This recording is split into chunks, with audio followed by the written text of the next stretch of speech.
Look very closely at this picture. Does this look like art?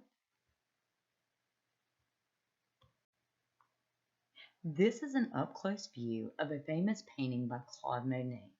This work is titled Rouen Cathedral Facade and Tour d'Albanie.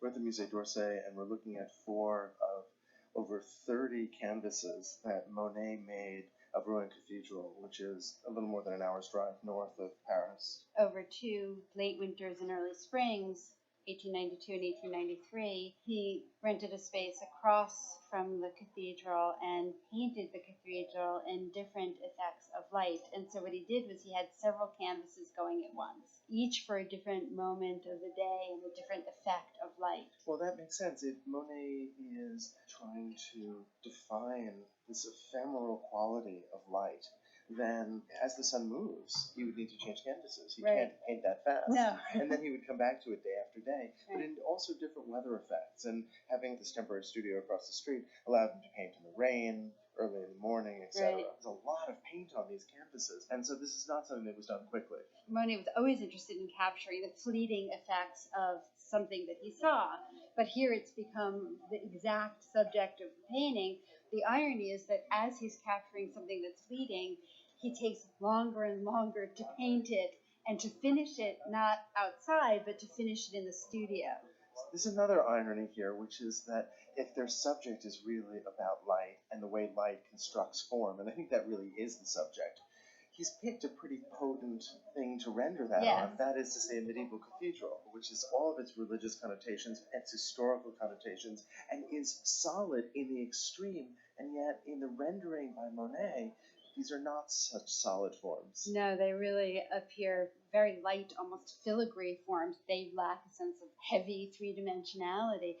The subject of a Gothic cathedral is divine light itself. So why would he be interested in a just formal sense of the Gothic cathedral? And I've always thought that it had to do with the enormous complexity of the surface. There's no doubt that it's the complexity of light and shadow on the facade of a cathedral like Rouen Cathedral that was appealing to him. But I don't think it's simply because the Gothic church has a fabulous facade. I mean, he's choosing something very identified with France, the Gothic style. There feels to me like there's something nationalistic here. There feels to me like there's something poignant here. So this is, in a sense, taking that grand history, taking all of the power that these function as symbolically, and in a sense understanding them through the lens of the late 19th century. They're meant to be seen together, and he exhibited them together. They're very beautiful, and one really does get the sense of optical effects of different times of day. The morning mist, the sun coming out,